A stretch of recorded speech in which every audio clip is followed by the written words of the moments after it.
Is Judaism a people or a religion? And what are the requirements for becoming a member of the tribe of the Jewish people? Are they cultural, are they religious, or are they both? Herb Kanan will again join us to lead our next panel to explore this vital topic. Thank you for joining us this afternoon. The panel we have now is one on conversion to Judaism. Are we a people or a religion? And with us in the studio, we have Chaver Knesset Elazar Stern from the Yesh Atid Telem Party. And abroad, we have Rabbi Yaakov Bleich, the chief rabbi of Kiev in Ukraine, and Rabbi Ari Folger, the chief rabbi of the Jewish community in Vienna. Since Chaver Knesset Stern is in the studio, I think we'll start with him. Okay. Chaver Knesset Stern, tell me please, in your estimation, is conversion in Israel too difficult? Should the process be made less stringent in order to enable more immigrants the opportunity to convert and become Jews? Yeah, no doubt. The conversion in Israel, the conversion process, it's too difficult. Compared to what? Compared to too many issues. The first issue is about the reality in Israel. You know, maybe it was a miracle when our brother, sister came mainly from former Soviet Union. Many of them were even that they are grandchildren of Jewish, they not recognized according to the Jewish halacha, even though that they are ready to sacrifice their own life to defend the Jewish people. But then once we want to let them, give them the opportunity to convert, the demand is much more than the average Israeli. So we are not in the diaspora, they are already here. So the reality, if we are going to adapt the most severe way, we are bringing here the assimilation. The other issue, according to the generation, even to the biggest rabbi in Israel and the diaspora, many of them, not all of them, under these circumstances, adopted the easier way. You know, from the Rambam until Rabbi Unterman, if you want to go, or Rabbi Uziel, because once we understand it, you know, I, as a major general in the army, and as a religious guy, cannot understand, cannot agree to the situation that once one came to convert and declare, I want to be Jewish. I think that I'm Jewish, but if you want, I want to become Jewish, why no one asked him if you are ready to sacrifice your own life to defend the Jewish people? Why it's not a relevant question in the conversion process? According to my Judaism, it should be maybe the most important question there. Let's turn to Rabbi Bleich. Rabbi Bleich, what do you think? Do you think that the conversion procedures in Israel should be made less stringent in order to welcome more converts into the people? Let me tell you something. The Jewish people were never a proselytizing people. I understand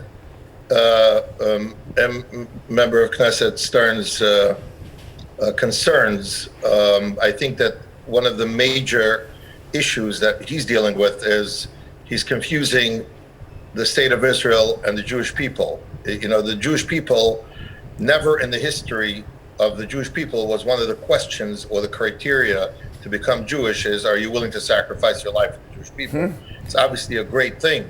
Only was a very great thing. And it was never part of the criteria. And the criteria are uniform.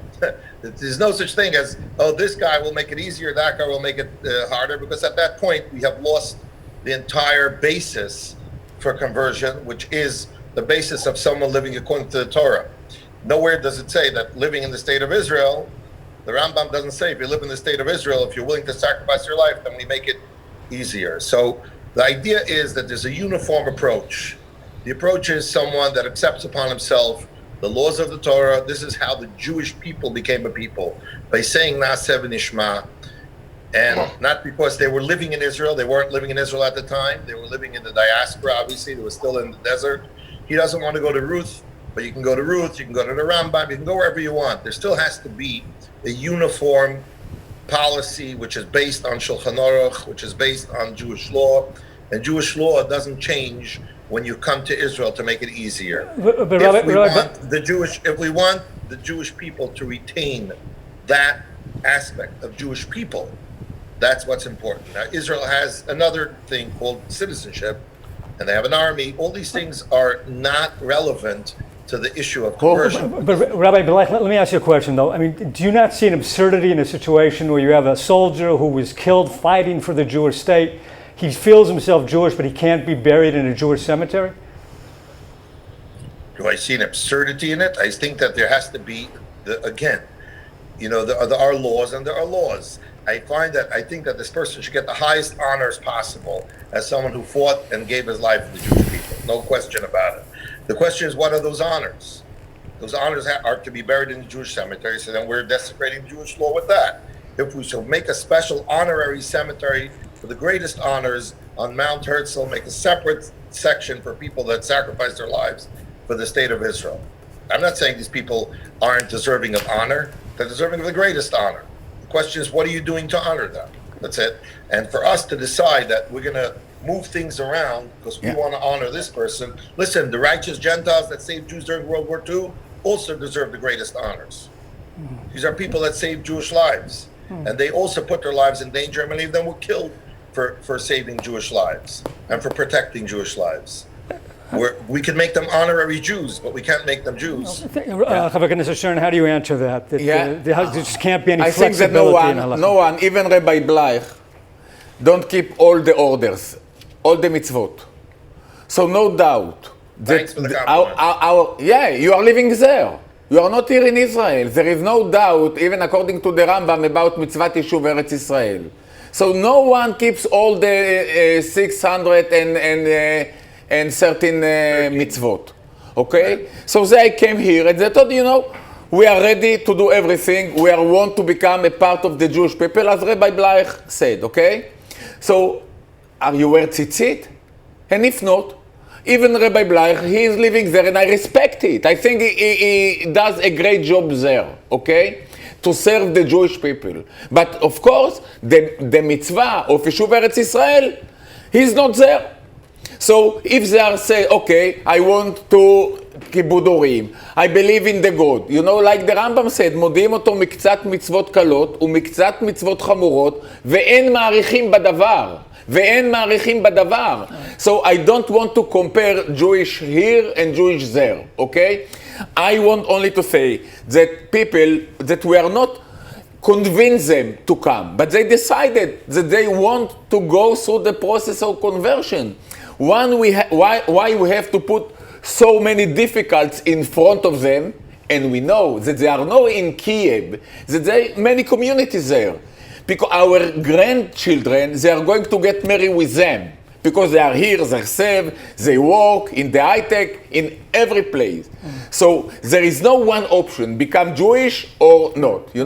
Become Jewish, conversion, or assimilation. This is what we are doing. And I am really worried about the future of Israel as a Jewish state, because if we don't let them become Jewish, say, okay, we are here, it's good enough for us. The assimilation will be here, because they are not not people who think, it's going to damage our life in Israel. Unfortunately, there are so many, so they can become a good Israeli with not conversion. Rabbi Fogel, where do you stand on this? Do you think there should be some flexibility here in the conversion process in Israel, taking into account the realities of 400,000 non-halachically Jewish Russian speakers who've come since 1990? Well, I think that Chaver Knesset Stern, who, first of all, I would like to greet him for the wonderful thing that we meet again. Chaver Knesset Stern is making a number of assumptions which we need to test whether they're correct. One assumption he has made explicitly regarding EU standards. What are the demands in order for a conversion to be halachically valid, and have they shifted, and if so, why and how?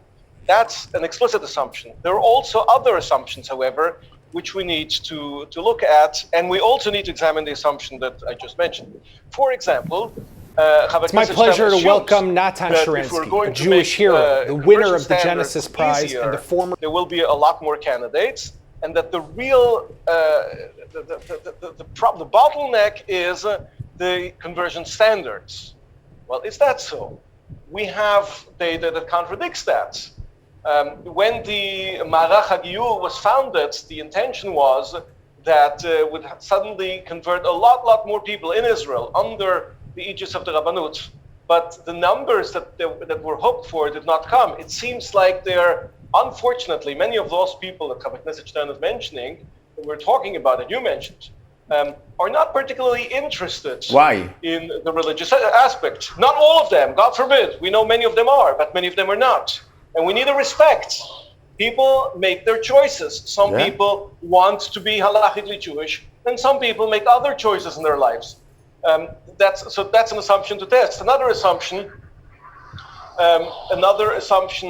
that Chavak Knesset Stern alluded to is that if we're not going to be converting these people easily, then we will have a major assimilation problem. We're talking about roughly, the estimates vary massively, but you mentioned roughly 400,000 citizens of the state of Israel that came under the law of return to Israel, or were born in Israel to parents who came under the law of return, and who are not halachically Jewish.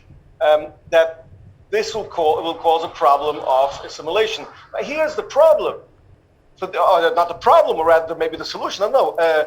A well-published doctoral candidate at an Israeli university by the name of Rabbi Eli Fisher has published data that shows that there is different fertility rates between different demographic groups in the state of Israel, like anywhere else, which is not surprising, and that particular demographic group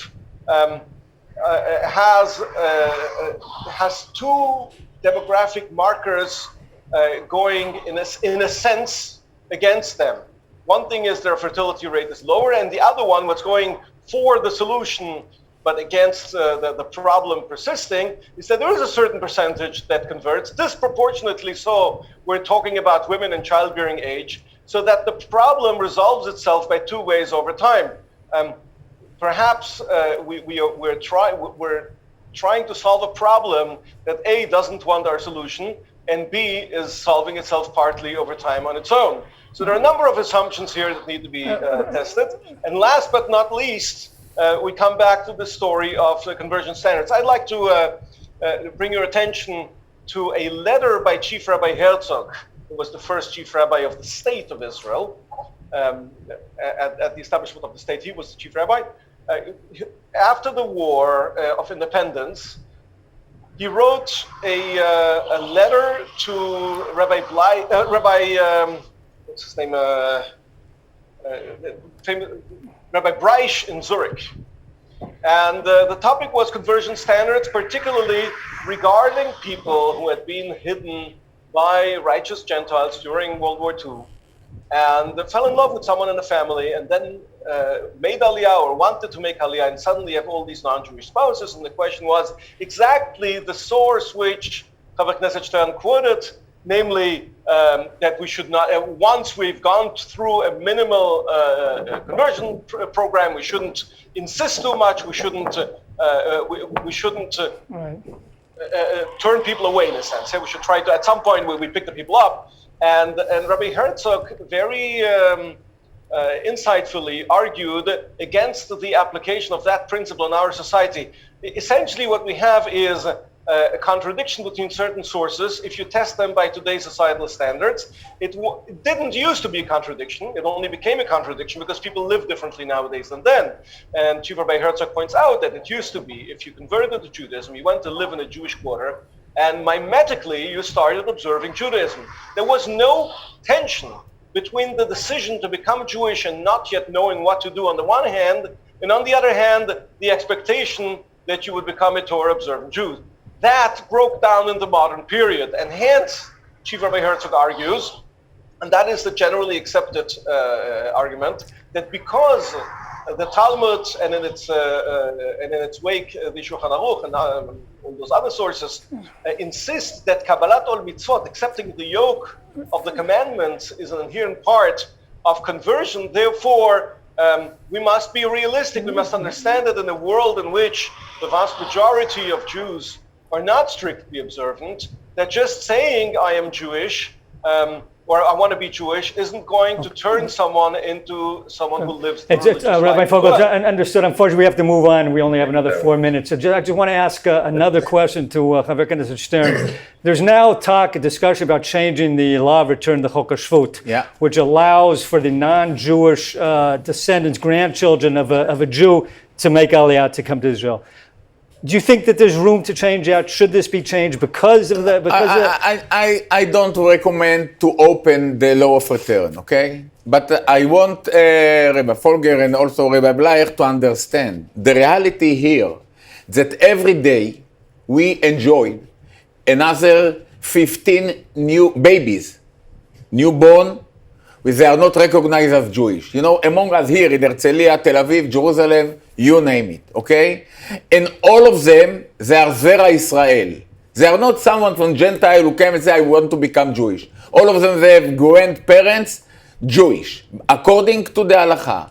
So if we still think that we have to adapt the most severe way, you know, it's not an assumption. You know, I agree with Rabbi Folger, but not who is the guilty that knows so many wants to become Jewish, go through even the easier conversion process. But, you know, when I founded it in the army, till now, we have only in the army, and it was approved by Rabbi Yosef. I went to Rabbi Yosef before I began, close to 13,000.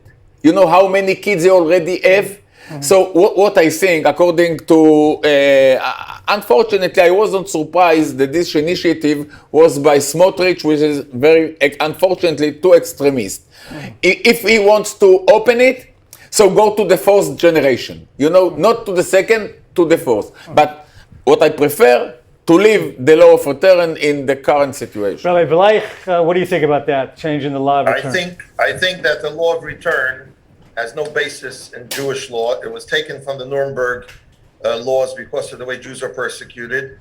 I think that today the law is obsolete and being abused by grandchildren of people that are coming without their grandparents. There should at least have been something that when they come with that live grandparent who's Jewish, okay, the Chok HaNechadim is what's causing more assimilation. And I just want to point out that the ideas that Chaver Knesset Stern are coming with have been tried by the reform and conservative movements in the West to try and make the laws of conversion easier, and they thought that that way they'll have more Jews, and it only led to It's more not allowed to assimilation. make it easier. It's to give every chief rabbi of towns in Israel the right to convert. And you know that according That's to the your halacha, every rabbi can establish a Beit Din.